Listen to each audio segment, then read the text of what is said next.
Welcome to Daily Dose of Parenting. Being a responsive parent is absolutely crucial for your baby's development. It's not about spoiling them, it's about understanding their needs and responding appropriately. You see, infants, they don't have the words to tell us what they need, what they're feeling. They can't say, "Hey, I'm hungry," or "I'm uncomfortable. Please change my diaper." Their primary, and I mean their most important way of communicating is through crying. Think about it. When your baby cries, they are trying to tell you something. They are reaching out, trying to communicate a need. It's a distress signal, a plea for help, for comfort, for connection. And it's our job as parents, as caregivers, to tune in and figure out what they're trying to say. Now, some folks might tell you to let them cry it out, that picking them up every time will spoil them. But let me ask you this. Would you ignore a loved one who was hurting, who was clearly distressed? Of course not. So why would we do that to the most vulnerable, most dependent little beings in our lives?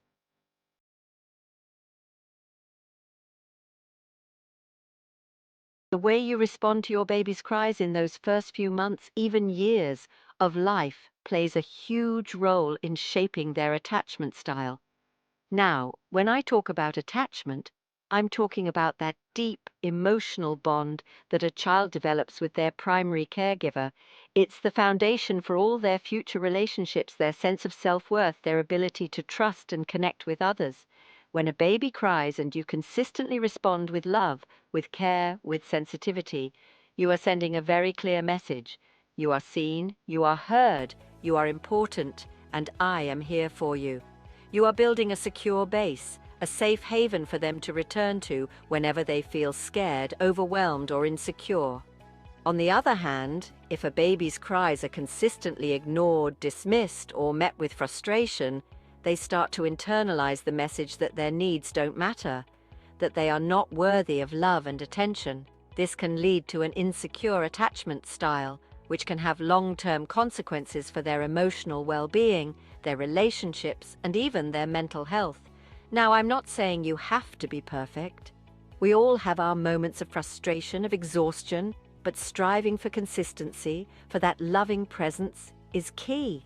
It's about showing up for your baby, time and time again, and letting them know that they can rely on you, that you are there for them no matter what. This consistent responsiveness, this unwavering support, it builds a sense of trust, a deep-seated belief that the world is a safe and predictable place, and that they are worthy of love and care. And that, my friends, is the foundation for a healthy, happy, and fulfilling life.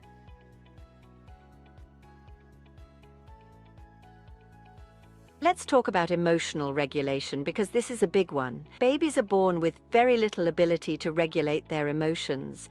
They feel things intensely, and they haven't yet developed the coping mechanisms to deal with those big feelings. That's where we come in. When you respond to your baby's cries with empathy and understanding, you are essentially acting as their external emotional regulator. You are helping them to soothe themselves, to calm down, to learn that even though they are feeling overwhelmed, they are not alone, and that those feelings will pass. Think of it like this. Your baby's brain is like a house under construction. It's got all the wiring and the plumbing, but it's still a work in progress. And you, as the parent, you're the general contractor. You're responsible for providing the structure, the support, the guidance to help that brain develop in a healthy way. Every time you respond to your baby's cries with love and care, you are essentially helping to wire their brain for emotional regulation. You are teaching them how to identify, understand, and manage their emotions. You are giving them the tools they need to navigate the ups and downs of life, to build resilience, and to develop healthy coping mechanisms. These skills are essential for their future success and happiness. Kids who can regulate their emotions are better able to focus, to learn, to make friends, and to cope with challenges. They are less likely to experience anxiety, depression, or behavioral problems. So by being responsive to your baby's cries, you are not only comforting them in the moment, but you are also setting them up for a lifetime of emotional well-being.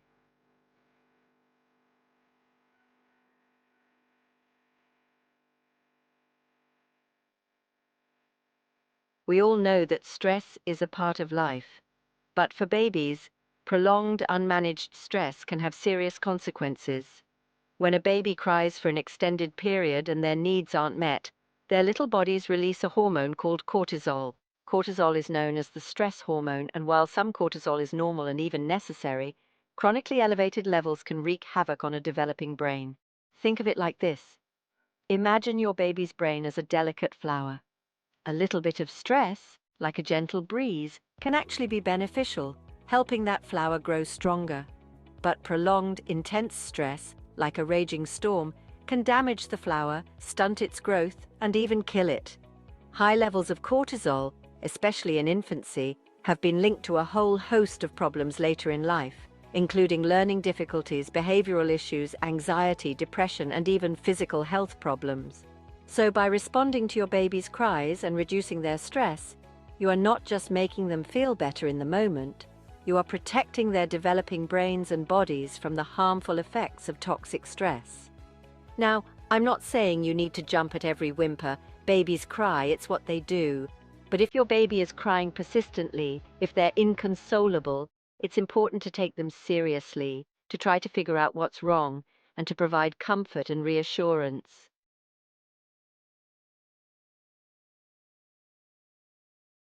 Now let's talk about the physical health of your baby, because that's directly tied to their emotional well-being. When a baby cries for a long time, they can become exhausted, dehydrated, and even physically ill. Their breathing can become rapid and shallow, their heart rate can increase, and they can lose precious fluids through tears and sweat. Babies are tiny humans with big needs. They have small stomachs that need frequent refills. They're still developing their immune systems, and they are highly susceptible to changes in temperature and environment. When a baby cries, it's often a sign that something is off, that something needs to be addressed. Ignoring those cries, dismissing their needs, can have real physical consequences. It can lead to dehydration, exhaustion, weight loss, and even failure to thrive. In some cases, prolonged crying can even be a sign of a more serious medical condition that requires immediate attention. If your baby is crying persistently, if you're concerned about their well-being, don't hesitate to reach out to your pediatrician. It's always better to be safe than sorry. Remember, as parents, we are our baby's advocates. We are their voice, their protectors, their source of comfort and care. It's our job to pay attention to their cues, to respond to their needs, and to ensure their physical well-being.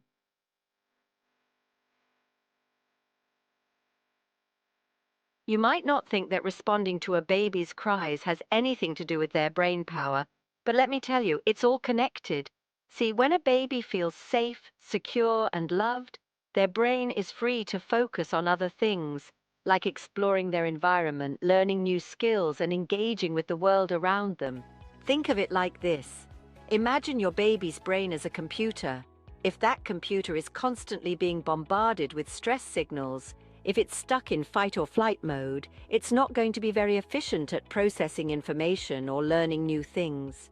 But when a baby feels safe and secure, when they know that their needs will be met, their brain can shift out of survival mode and into learning mode. They become little sponges, soaking up information, exploring their surroundings, and making new connections. This is why responsive parenting is so crucial for cognitive development. When you respond to your baby's cries with love and attention, you are creating a secure base from which they can explore the world around them. You are fostering their curiosity, their creativity, and their love of learning. So don't underestimate the power of a hug, a soothing voice, or a comforting touch. These simple acts of love and responsiveness are not only good for your baby's emotional well-being, but they are also laying the foundation for a lifetime of learning and discovery.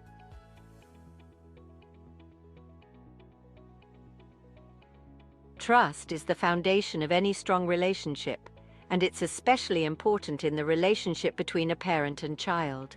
When you consistently respond to your baby's cries, you are sending a powerful message. I am here for you. You can rely on me.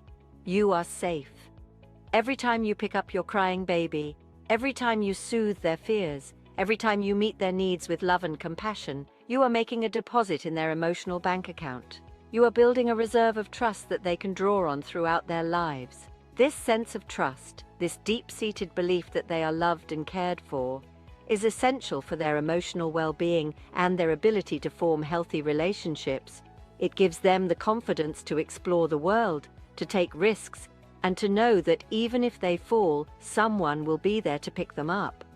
On the other hand, when a baby's cries are consistently ignored, when their needs are dismissed, they can develop a sense of mistrust, a belief that the world is an unsafe and unpredictable place. This can lead to anxiety, insecurity, and difficulty forming healthy attachments later in life. So remember, every interaction with your baby, every response to their cries, is an opportunity to build trust, to strengthen your bond, and to create a foundation of love and security that will last a lifetime.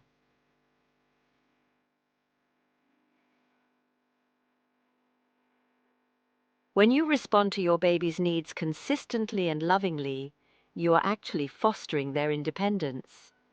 When a baby knows that their needs will be met, when they feel safe and secure, they are more likely to venture out and explore their surroundings. They know that they can always return to their safe base, to their loving caregiver, if they need to. On the other hand, if a baby is constantly worried about whether their needs will be met, if they feel anxious and insecure, they are more likely to cling to their caregiver and resist exploring their environment. They may become fearful, withdrawn, and reluctant to try new things. So by responding to your baby's cries, you are not spoiling them, you are empowering them. You are giving them the confidence to explore, to learn, and to become independent little humans. And that starts with responding to their needs, building their trust, and fostering their sense of security. The bottom line is this: babies cry, it's their way of communicating, and it's our job as parents to listen, to understand, and to respond with love and care. By being responsive to our babies' cries, we are not only meeting their immediate needs, but we are also shaping their brains, their bodies, and their emotional well-being for a lifetime. Never underestimate the power of a parent's love and responsiveness. It's the greatest gift you can give your child, a gift that will last a lifetime. So trust your instincts, follow your heart, and always be there for your baby. They need you more than you know. Remember, you're doing a great job. Parenting is hard work, but it's also the most rewarding job in the world. Keep up the good work and never be afraid to ask for help when you need it. If you found this video helpful, please subscribe to our channel for more parenting tips and support.